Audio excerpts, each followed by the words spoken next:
We stay in a campground that overlooks the Yellowstone River. In our campsite, we see elk right across from where we parked our camper, and they stay there pretty much the whole evening.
Our first day in Yellowstone begins on my birthday at the northern entrance, coming in from Gardner.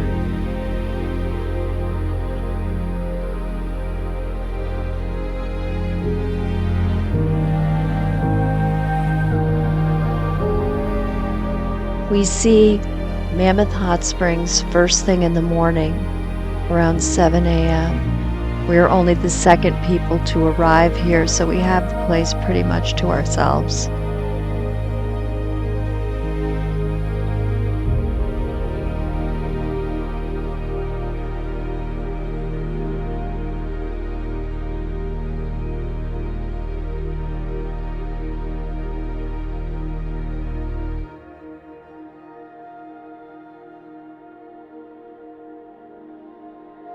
This is Liberty Cap. It was formed by a hot spring, and it was named in 1871.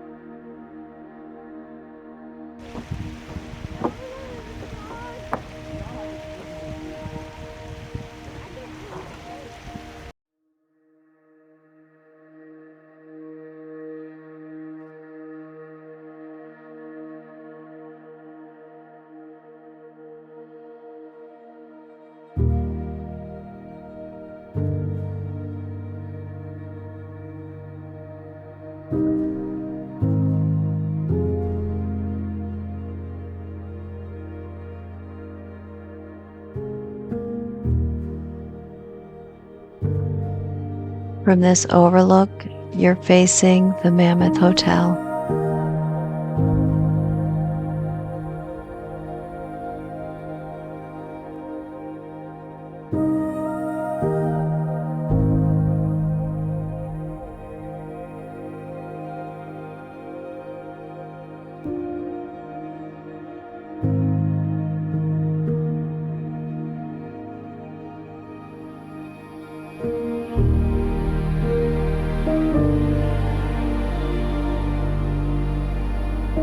The colors that you see are microscopic organisms called thermophiles that live in the heat, and the colors vary by the temperature of the water.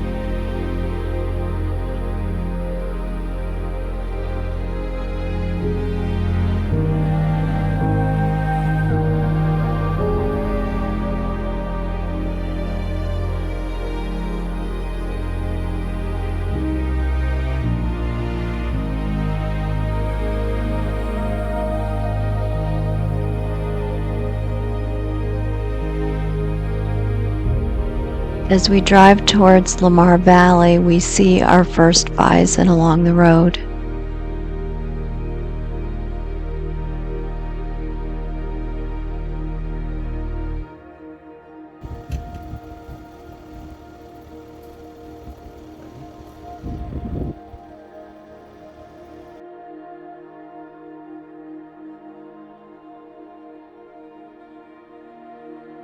We went to Lamar Valley looking for wolves, but instead found that it's mainly populated by fly fishermen fishing in the Lamar River.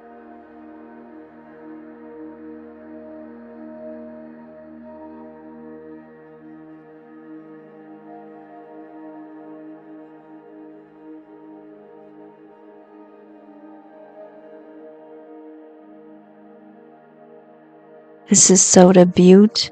It was formed by a hot spring a century ago.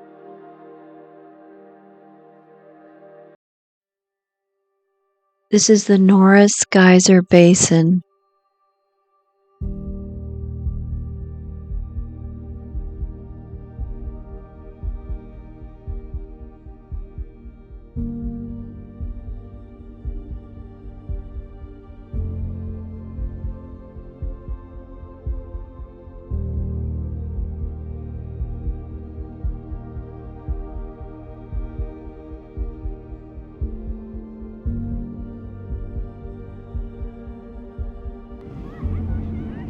These are called fumaroles, and they can be quiet or very loud. In the 1800s, there were times that they could be heard as far away as 4 miles.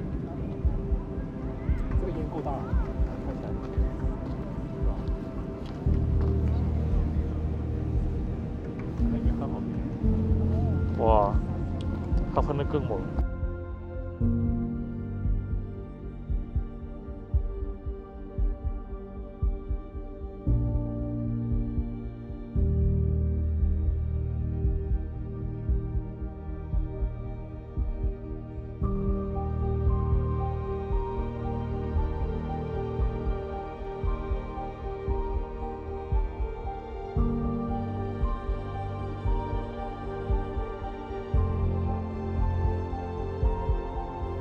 Areas like this that currently look inactive may have been active as recently as last year.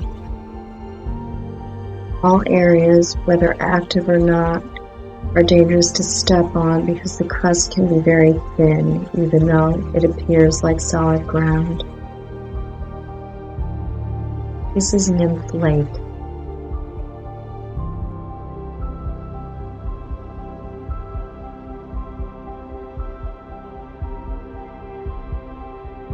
When Steamboat Geyser erupts, it can rocket a column of scalding water 300 feet into the air, which is 2 to 3 times the average height of Old Faithful. It can also continue for up to 24 hours after, but its eruptions do not happen on a scheduled cycle. They can happen anywhere from 4 days to 50 years apart.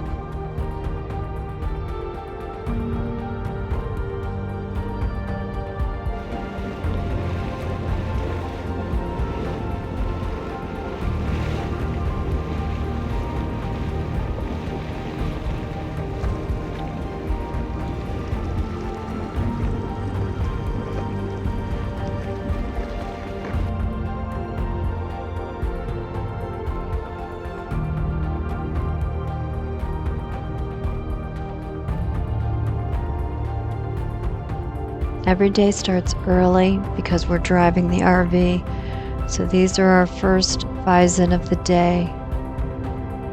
The thermal features look cool in the morning because there's so much steam, and it's peaceful and quiet for the most part, although you do have some bison traffic.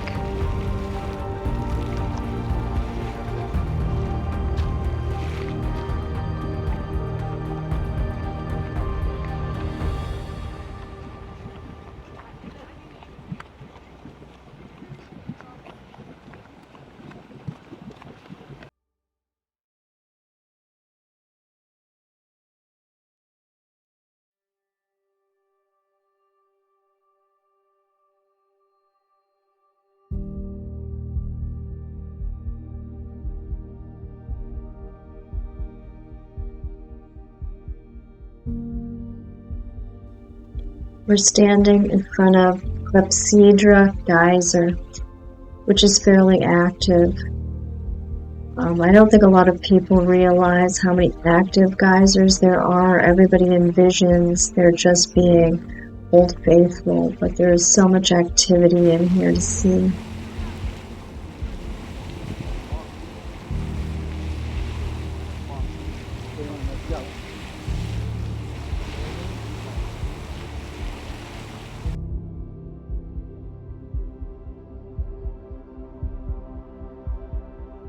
Grand Prismatic Hot Spring is one of the largest hot springs in the park. It is also the most colorful hot spring and has a small parking lot and a lot of people trying to get into it. We hit this really early in the morning, so you see a lot of steam, and although these pictures don't show the colors are amazing.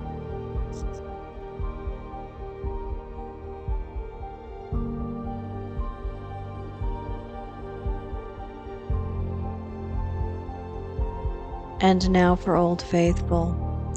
Old Faithful is obviously one of the most sought after locations. Everyone has to go here.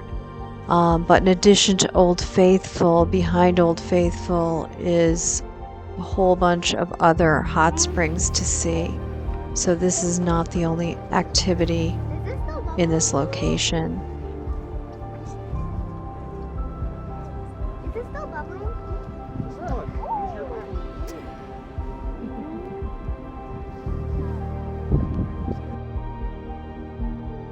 Old Faithful erupts about every 90 minutes. An eruption can last between 1.5 to 5 minutes, and it will reach a height of between 106 and 184 feet.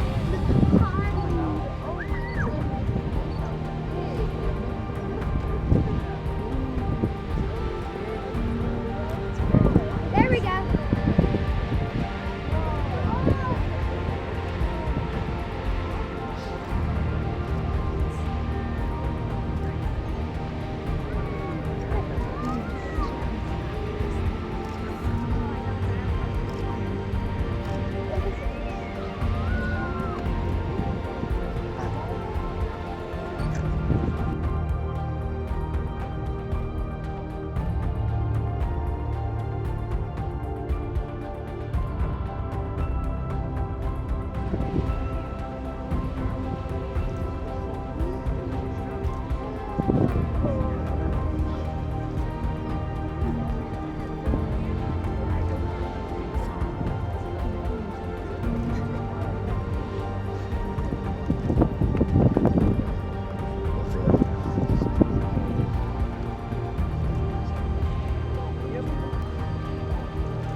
This is a view of Old Faithful from behind and the Old Faithful Lodge. There's a whole boardwalk path that takes you by more hot springs with more activity. And as you go around some of the hot springs and geysers that are spurting off intermittently, there are sometimes signs warning you to protect your photographic equipment because the water can hit you from time to time, and it is acidic and can damage your equipment.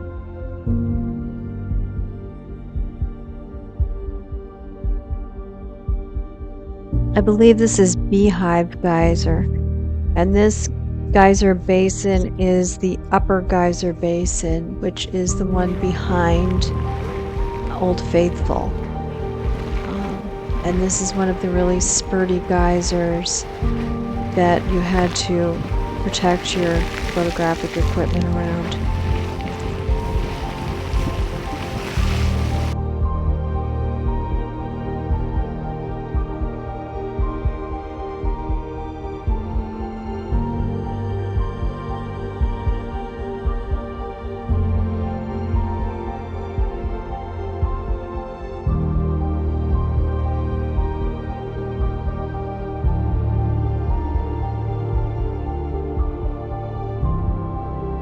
More from the Beehive Geyser.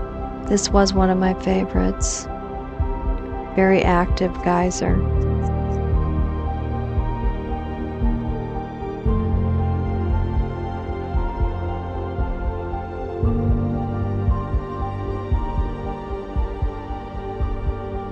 Inside the Old Faithful Lodge, I had hoped to eat or have a drink in here, but they were not serving indoor meals because of COVID. This is Gibbon Falls, which drops 84 feet and is a remnant from the Yellowstone caldera rim.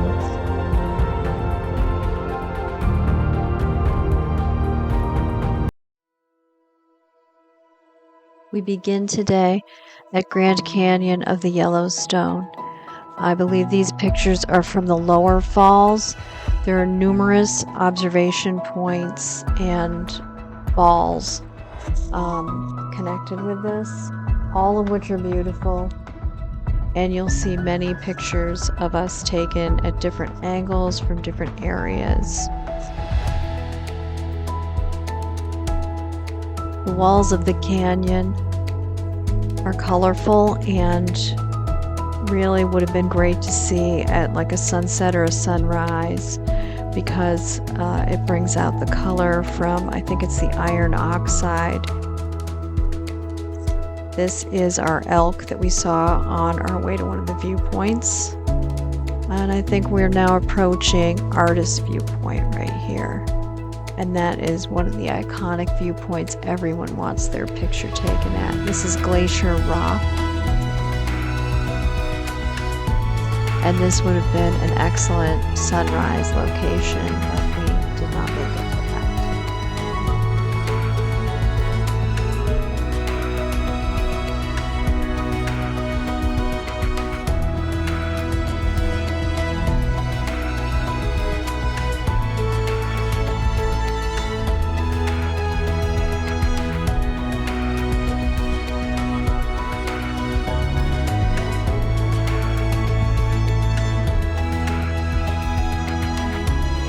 Geologic Junction, part of the Upper Falls. This is the mud volcano area. Parts of this area were not visible back in the 70s when we would have visited here as kids. And this is one of the sections right here. This looks like a stream you could bathe in, but you can't. It is also part of a hot spring. The Dragon's Mouth Hot Spring was named in 1912 and used to gush out onto the boardwalk. The eruptions in this area were so forceful that they destroyed the trees. Black Dragon's Cauldron, which you're seeing, was created during the eruption that destroyed the trees. And as you can see, it is very active. The lake you see beyond looks like a quiet, peaceful lake, but also it is acidic.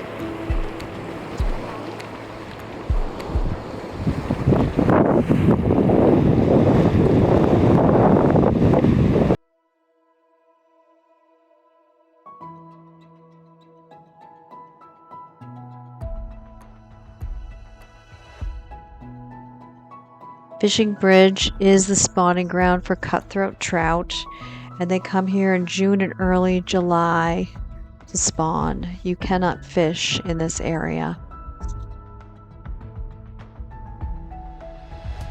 This is our early morning out looking for wildlife in Hayden Valley. And as you can see, we saw bison first thing. We also see elk walking through. This is zoomed in.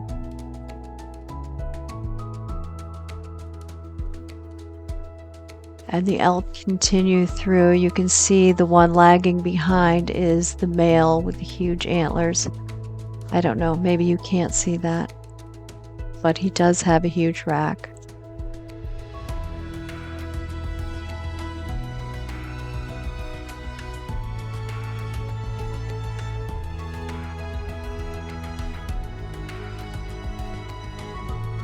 If you ever wondered if bison are bothered by vehicles or threatened by them, they are not.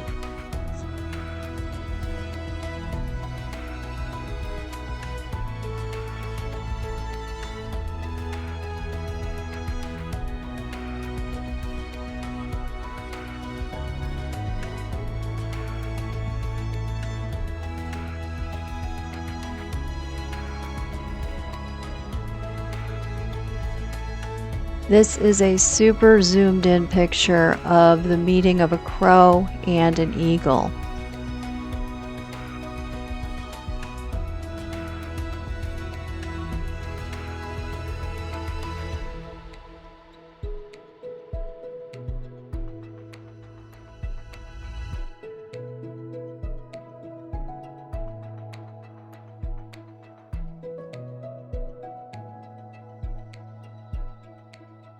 This is video of our lone wolf sighting. Sorry it's shaky, but it was a little hard to zoom this far in on him and still keep track of where he was. This was our only wolf sighting, unfortunately.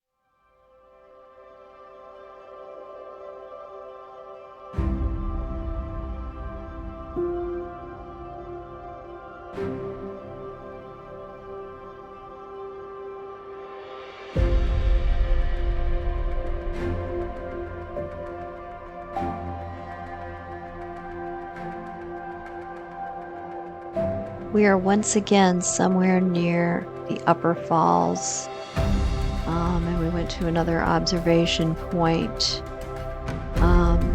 Then at some point we take off and do a hike where we're trying to find moose. And although we do find some prints, which you'll see coming up, we do not see any moose, and the prints may be just from elk. I have no idea if these are elk prints or moose prints. I'd like to believe they're moose, but I don't know.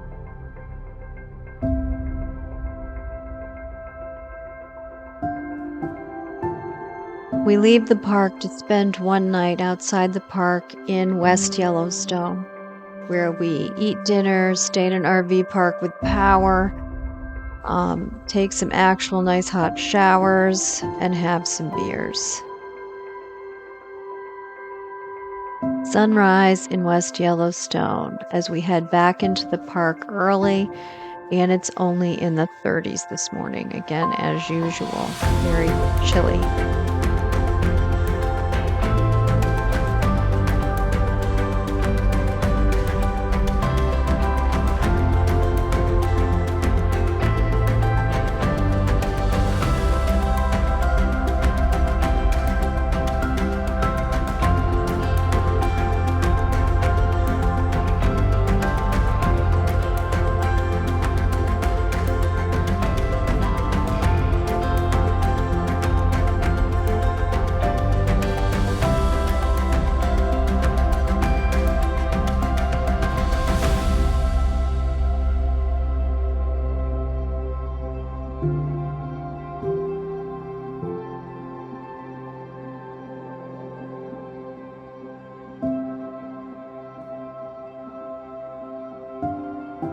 Typical early morning traffic jam as we head towards a hike that will take us up behind Grand Prismatic. We have to get there early because parking is an issue when you have an RV, and there's limited parking there. But on our way, we see all of our little bison friends. The beginning of our walk up Berry Falls Trailhead, less than a mile, to get to the overlook that will look down on Grand Prismatic, which, as you can see, looks much more spectacular from this view than it did when we were next to it. Although still the colors weren't great because of it being early morning and not very sunny at that time.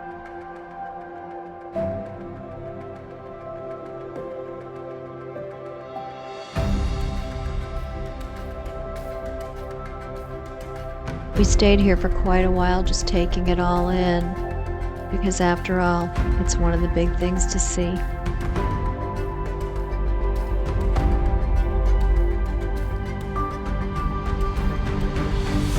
Next up was Biscuit Basin, which resides along Firehole River.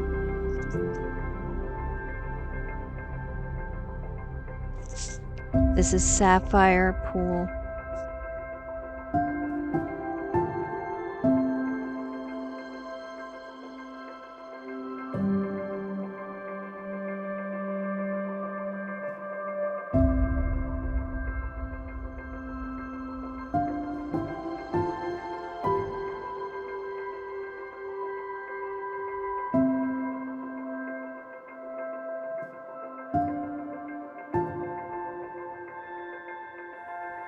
Jewel Geyser.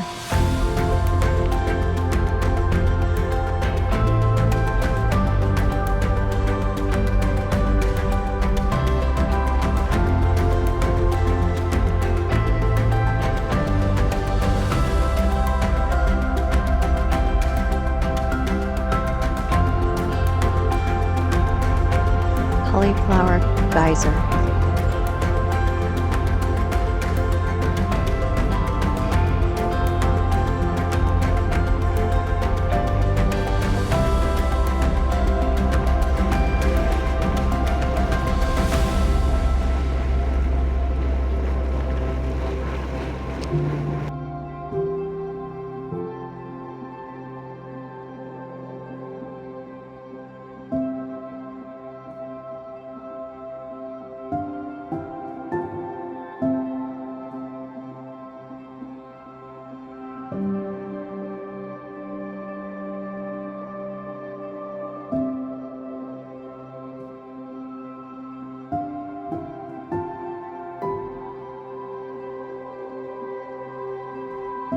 As we have lunch in the parking lot, we have this guy right outside our window.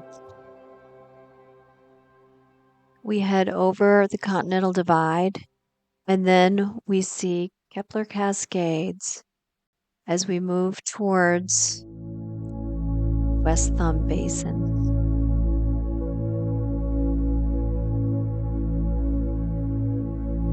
The West Thumb Geyser Basin is a long Yellowstone lake. So you get views of the lake, and you have some of the geysers actually along the lake shore. Some of them are active, and I am not entirely sure that the water is cool, although there are people out kayaking in it, so it evidently is not very hot.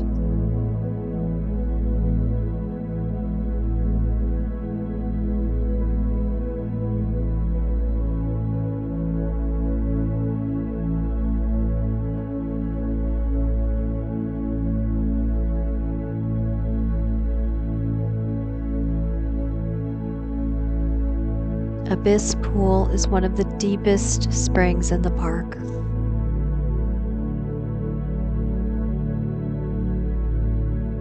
We're now wandering around along the lake near where the Yellowstone Lake hotel and cabins are found. This is one of the poles for snow preparation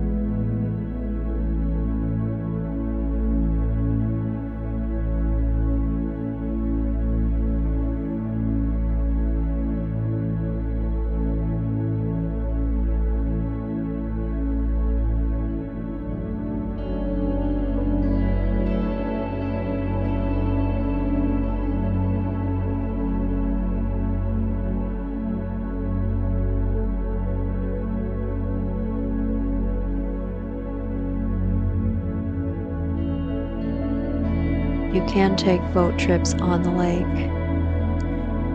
This is one of our fluffy cow bison friends right up against the hotel.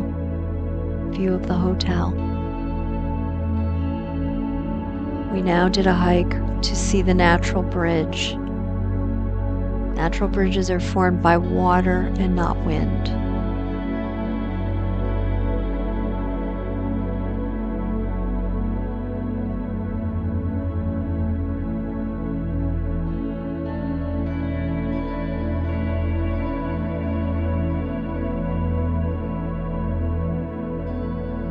Almost every day you can find someone getting too close to a bison.